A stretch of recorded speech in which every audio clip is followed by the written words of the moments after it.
Hi everyone, welcome back to my channel. So in order to try to give you some more content every month, I didn't really come up with this idea on my own. I saw a couple other YouTubers do it and I thought it was kind of interesting. So what I'm going to do today is my top 5 favorite things from the month of May. And I'll talk about each item and I'll share links about where you can find them.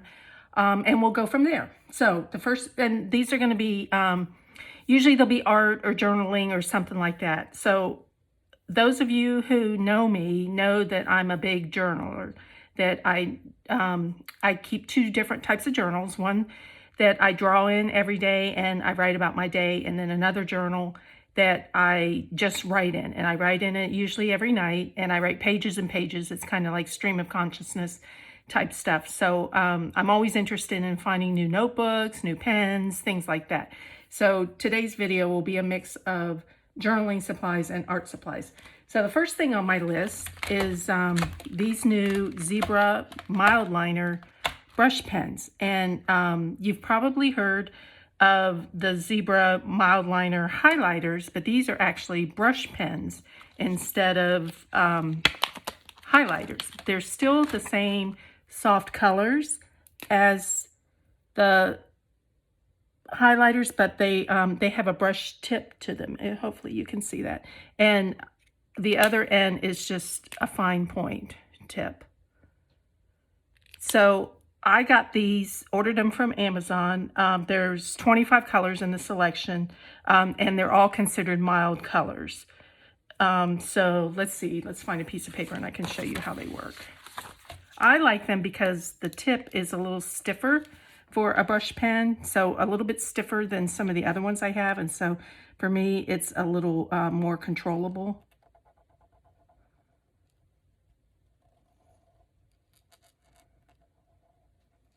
I don't like it when the pens are really soft.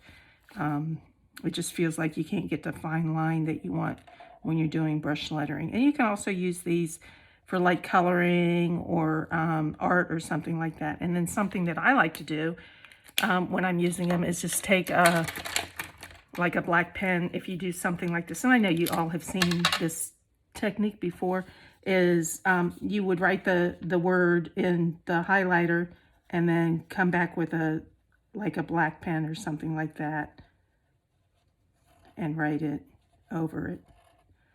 Like maybe you would, actually what I should have done was printed this and then written in cursive. But anyways, you get the idea. So I thought those were kind of cool. I really like them. I'm glad I got them. And, you know, I'll put them with my other 400 sets of brush pens. So that's the first thing. Keeping with the journaling theme, I got this Hobonichi 5-year journal. I decided that I wanted to do a 5-year journal. So like I said, I keep 2 different kinds of journals, and one's a daily, what I did today with artwork journal, and the other one's a stream of consciousness journal. But I wanted something with just a little snippet of what I had done that day, and to, you know, the typical 5-year journal, what you can look back across 5 years and see what you did. So this is Hobonichi brand, just like the Hobonichi planner, and it's Tomoe River paper, if y'all are familiar with that. Tomoe River paper is really nice. It's bleed proof, it's fountain proof friendly, and it's also takes watercolor wonderfully. If you've seen some of my other videos of my journal walkthroughs, flip throughs, that's the type of paper that's in that journal, is Tomoe River paper. It's real thin, and you would think that there would be a lot of bleeding, but there's not. If you use some types of markers, like Tombow markers, you could see some bleeding, but I've used fountain pens, and I used the mild liners on it and stuff like that, and it worked out just fine. You get 5 entries per page. It's a 2-page spread per day.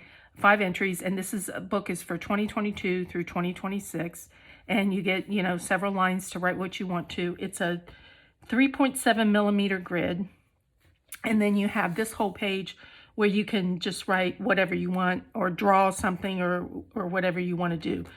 This book is an A6, which is about, oh, I can't see that. Anyways, it's smaller than an A5. I think it's about 5 by, let me use a different ruler that I can see the markings on. Here we go. Oh, it's about 4 1/4 by 6. So a little bit bigger than a standard photograph. What else? It lays flat when you open it, which is pretty nice. Has a pretty sturdy cover. It feels like leather or vinyl, but the description on Amazon says that it's paper.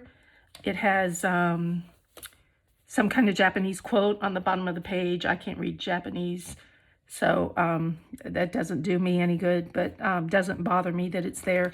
And then I bought a cover for it, which has not arrived yet elsewhere from Galen Leather. So that'll be nice when that comes in. Okay, the next thing I bought, which is kind of different, I bought Cork Fabric. You might be wondering what I'm doing with that. So I have an A5 journal that I have a cork journal cover on. And I wanted to get another cover for another A5 journal that I have, but the person that I got the other cover from did not have the pattern that I like. So I went out looking on the internet to see where I could find my own cork fabric. I found a place called So Many Creations. I think they're out of California, and they have solid color cork as well as pattern cork.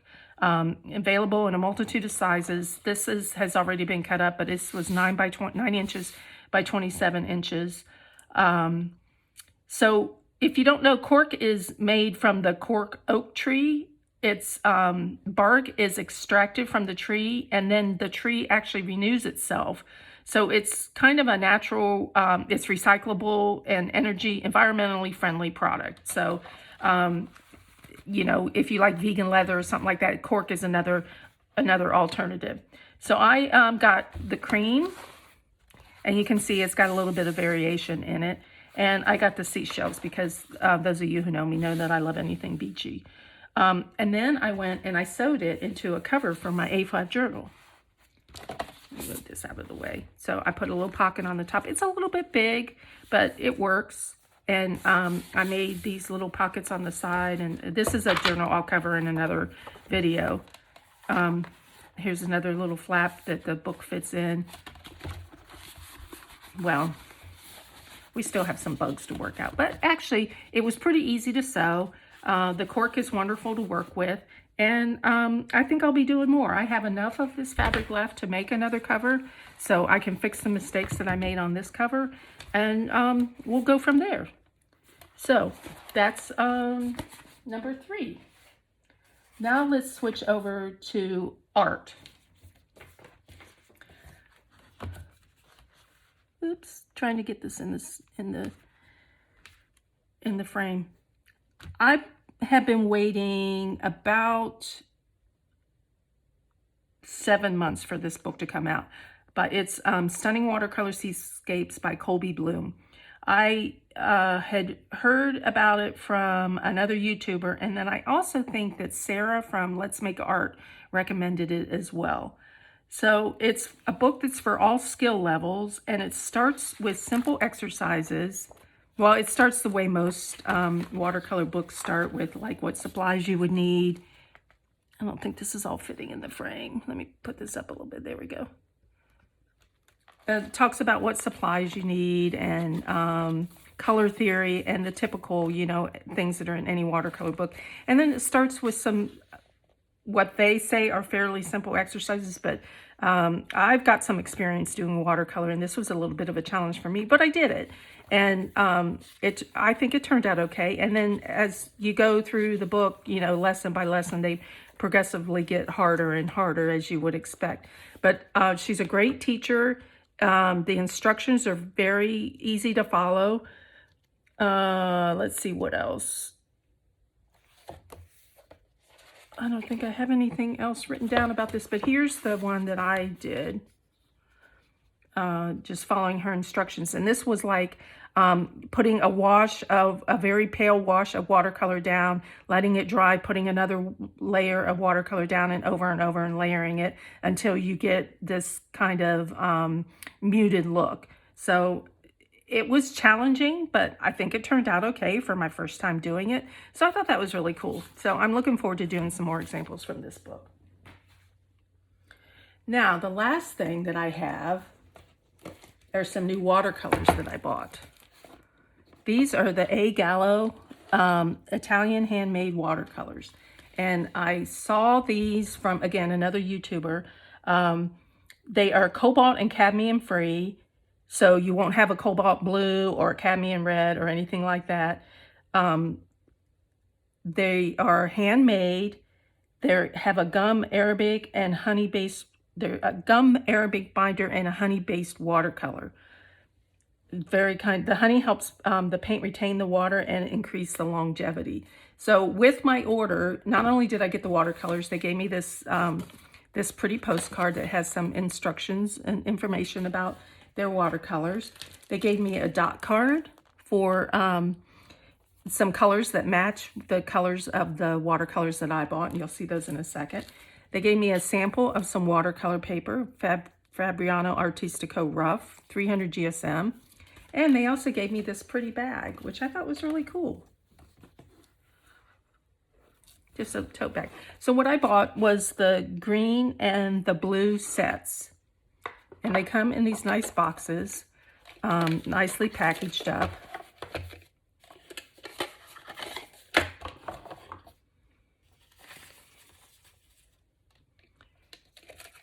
Then when you take this tissue paper off, there's this beautiful handmade watercolor paper with their seal on it. And it's just gorgeous. It's got little hints of gold on it and everything. So you can slide this off. I'm going to keep this paper. It's really, really pretty. And then you can slide the watercolors out. Pretty sure this is the blue set because it has the blue handmade paper. I haven't opened these up yet, but the watercolors are swatched on watercolor papers. So they're wrapped in these watercolor papers. And so you can see just by looking inside the tin what the colors are going to look like. I love blue watercolors, so this was just right up my alley. And it also comes with a size 0 mop brush, a travel size mop brush. So that's really cool too. So that's the blue set. And here's the green set. Then it's wrapped in the tissue paper. Here's the handmade watercolor paper.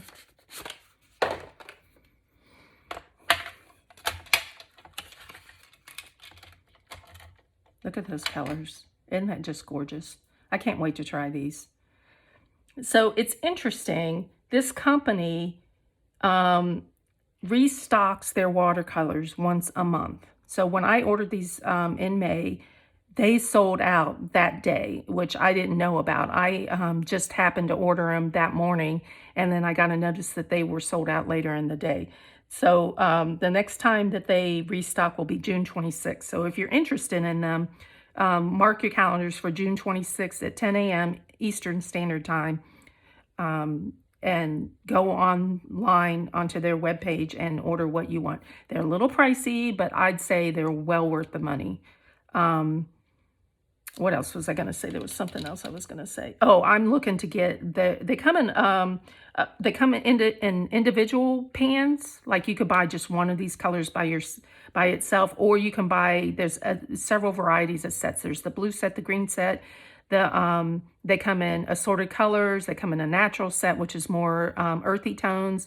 They come in an assortment of colors and things like that. It's a set of 12, a set of 24. I'm not really sure how many colors they have altogether, but they do have a nice selection. So with that, those are my 5 things that were my favorites in the month of May. I hope you liked this video. If you did, hit the like button and maybe subscribe to my channel. And I'll do more of these in the future if you're interested in them.